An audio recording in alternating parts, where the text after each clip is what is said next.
Oi pessoal, sejam bem-vindos ao meu canal Literatudo.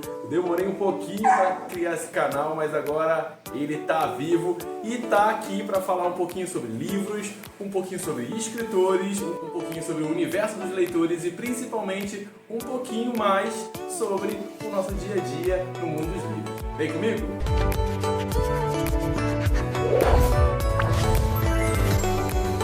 Para começar esse primeiro momento, eu quero resgatar aí um clássico, que eu poderia dizer, da literatura brasileira, que é a Coleção Vagalume. Coleção Vagalume que tem aí o meu carinho e o meu amor, e não só meu, viu? Da galera como um todo que cresceu aí, hoje tem 65, 40, que leu os clássicos da Coleção Vagalume, né?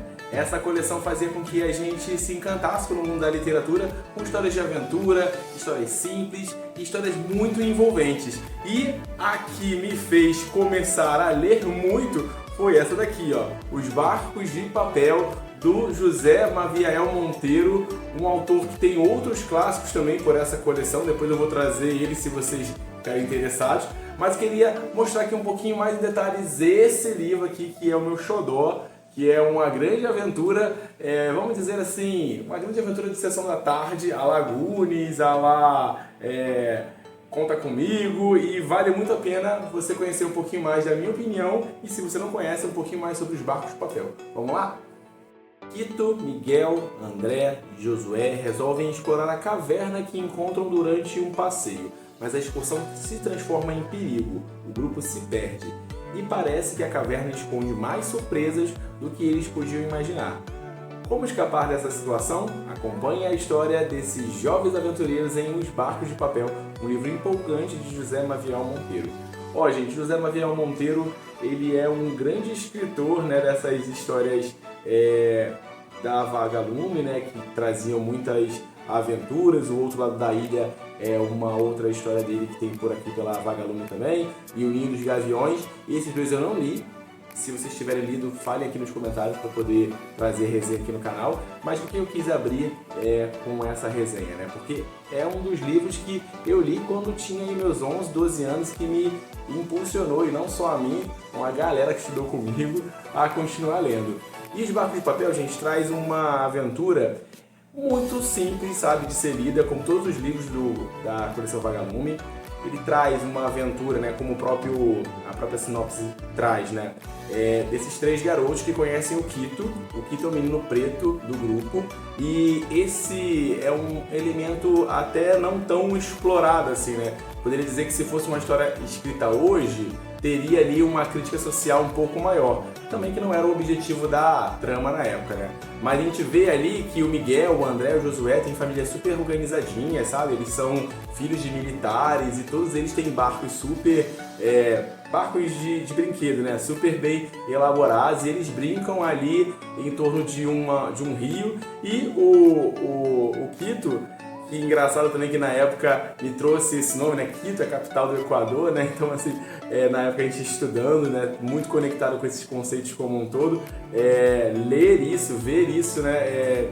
Traduzido num personagem, fazia muito sentido aí para que a gente conseguisse ver, né, as coisas que a gente estava estudando transmutadas numa história. Os quatro personagens fazem logo uma conexão de brincar juntos, e aí, assim, é legal você entender que a família do Quito, por exemplo, não é tão bem estruturada, né? Tem ali o pai dele que trabalha, os pais dos outros são meio que aposentados, são meio que assim, bem de vida.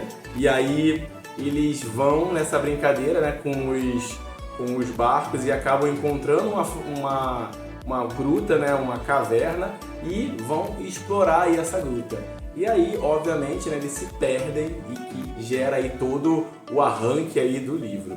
Muito bacana a gente acompanha essa história, e agora nessa parte eu vou falar um pouquinho mais com spoilers, então se você não quer spoilers, segure a sua emoção, mas se você já leu essa aventura, vem comigo.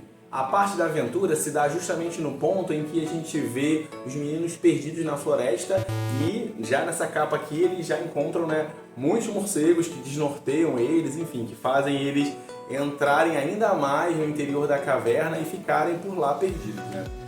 Tinha uma parte que eu não lembrava, que era justamente o encontro deles ali com uns bandidos, né? Uns caras que fugiram de um presídio estão ali tentando, né, sair ali daquela condição de ex-presidiário, estão usando essa caverna como esconderijo. É uma parte super tensa que eu não lembrava, inclusive tem uma questão de resgate, né? Eles são quase torturados psicologicamente e a gente vê se desenrolar dessa história toda ao longo das páginas, que é um livro muito curtinho, viu, gente? Tem 79 páginas e o legal desses livros da Vagalume, vou mostrar aqui pra vocês, são as ilustrações, né? Que assim, fazem muito sentido para quem está começando a ler, né? E aí, assim, se você tem um filho que não lê, ou se você quer resgatar um pouquinho aí o sabor da sua adolescência, os Barcos de Papel fazem muito sentido. Olha, pessoal, e pela minha relação afetiva, eu tenho que dar nota 4 aqui para os Barcos de Papel, porque sim, é um livro que está aqui na minha lista, né, de livros mais queridos. Então, claro que eu indico muito para você ler e quero saber a sua opinião, se você já leu, se você não leu, enfim, quero saber aqui, continuar esse papo aqui nos comentários. Inclusive te convidar para seguir o meu canal, para a gente continuar esse papo com outros livros, com outras histórias, outras aventuras e outros assuntos. Afinal de contas, esse é o Literatura. Fique à vontade, puxa um café e vamos falar de livros. Valeu, gente, até a próxima!